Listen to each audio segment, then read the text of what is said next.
রাজনৈতিক দলগুলোর সংস্কার প্রস্তাবনাগুলো নিয়ে নানা ধরনের আলাপ আলোচনা হতে পারে, নানা ধরনের কথাবার্তা হতে পারে, কিন্তু ক্ষমতার ভারসাম্য, জবাবদিহিতা এবং বিকেন্দ্রীকরণকে নিশ্চিত করবার জন্য মৌলিক সংস্কারের প্রশ্নে রাজনৈতিক দলগুলোকে একমত হতে হবে। অন্তর্বর্তীকালীন সরকার নির্বাচনের সময় ডিসেম্বর থেকে জুনের কথা বলেছেন। সে সময়কালের মধ্যে যে কোনো সময় নির্বাচন অনুষ্ঠিত হতে পারে।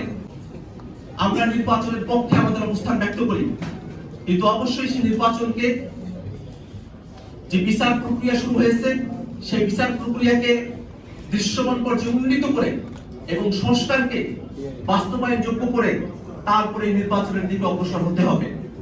বাংলাদেশে আর যেন কখনো এমন কোন সময় ফিরে না আসে, এমন কোন দুঃশাসন ফিরে না আসে যার বিরুদ্ধে বাংলাদেশের মানুষকে রাস্তায় নেমে আবারও জীবন দিতে হয়।